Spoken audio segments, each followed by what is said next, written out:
அதிமுகவில் ஓ பன்னீர்செல்வத்திற்கும் சசிகலாவுக்கும் இடமில்லை என்பதை மீண்டும் திட்டவட்டமாக தெளிவுபடுத்தியுள்ள எடப்பாடி பழனிசாமி டிடிவி தினகரனை கூட்டணியில் சேர்ப்பது குறித்து மட்டும் சூசகமாக பதிலளித்துள்ளார். இது கிட்டத்தட்ட மூவருக்கும் அதிமுகவில் இடமில்லை என்று சொல்வதாகவும், இது தவிர அதிமுக ஒருங்கிணைப்புக்கு முற்றிலும் வாய்ப்பு இல்லை என்பதால் அவர்கள் முன்னிருக்கும் வாய்ப்புகள் என்னென்ன இப்போது பார்க்கலாம்.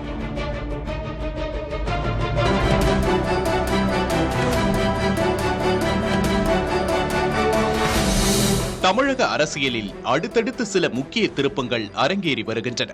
டெல்லி சென்ற அதிமுக பொதுச் செயலாளர் எடப்பாடி பழனிசாமி அங்கு மத்திய அமைச்சர் அமித்ஷாவை சந்தித்த பின்னர் செய்தியாளர்களிடம் பேசினார். அதிமுகவில் ஓ பன்னீர்செல்வம், சசிகலாவுக்கு இடமில்லை என திட்டவட்டமாக தெரிவித்தவர், அதே நேரம் கூட்டணியில் டிடிவி தினகரன் இடம்பெறுவாரா என்ற கேள்விக்கு நேரடியாக மறுப்பு தெரிவிக்காமல் சில கட்சிகள் பேசிக் கொண்டிருக்கின்றன என்று மட்டும் சூசகமாக தெரிவித்தார். தினகரனுடைய கட்சி உங்களுடைய அதிமுக பாஜக கூட்டணியில வரும் அதாவது தான் நான் சொல்றேன்ல, ஏசியமா சொல்வதற்கு எதுவும் இல்லை. சில கட்சிகள் எங்களோட வரும், பேச்சுவார்த்தை நடத்திட்டு வராங்க, அதெல்லாம் வெளிப்படையா பேச முடியாது. அதேபோல அதிமுக உள் விவகாரத்தில் பாஜக தலையிடாது என்றும், அதிமுக விவகாரத்தில் பாஜகவின் தலையீட்டுக்கு வேலையில்லை என்றும் உறுதியாக கூறியுள்ளார் எடப்பாடி பழனிசாமி.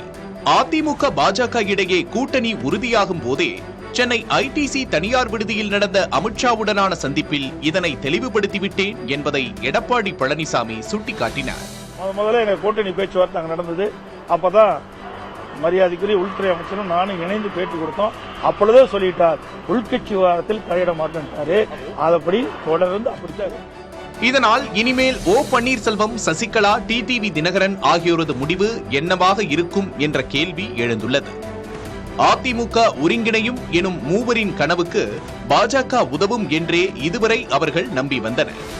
இல்லாத பட்சத்தில் மூவருக்கும் கூட்டணியில் இடம் கிடைக்கும் என நம்பினர். ஆனால் சசிகலா, பன்னீர்செல்வத்திற்கு எவ்விதத்திலும் இடம் இல்லை என்று சொன்னதோடு உட்கட்சி விவகாரத்தில் வெளி தலையீட்டுக்கு இடமில்லை என்றும் தெரிவித்துவிட்டார் பழனிசாமி.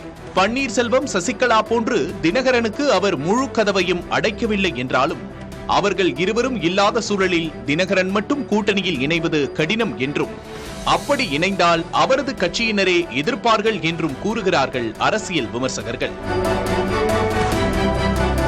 இத்தகு சூழலில் திமுக அல்லது தவேகா நோக்கி நகரும் முடிவையே மூவரும் எடுக்க வேண்டும். இந்த தேர்தலில் பழனிசாமியை வீழ்த்துவது முக்கியம் என்னும் இலக்கோடு பயணிக்க முற்படும் இவர்களை அரவணைக்க திமுக தயாராக இருந்தாலும் திமுகவின் பக்கம் சாய்வது அதிமுகவினரிடையே கடும் அதிருப்தியை உண்டாக்கும். மூவருமே கிட்டத்தட்ட அரை நூற்றாண்டு காலம் திமுகவுக்கு எதிர் அரசியல் செய்துவிட்டு இப்போது திமுகவின் பக்கம் சாய்ந்தால் சரியாக இருக்காது என்பதோடு பாஜகவும் அதை விரும்பாது. இதனால் தவேகாவை தேர்ந்தெடுக்கும் வாய்ப்பே அதிகம் என்கிறார்கள்.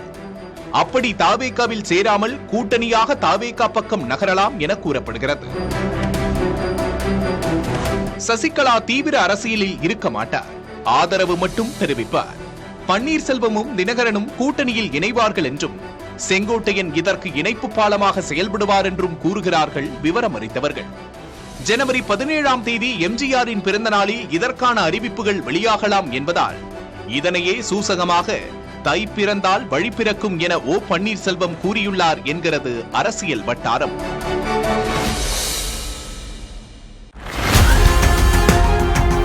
ஆனால் பறக்கும் மேடை பேச்சுகள், பரபரக்கும் செய்தியாளர் சந்திப்புகள், எடிட் செய்யாத முழுமையான பதிவுகள், எவ்வித இடையூறும் இல்லாத நேரலைகள்,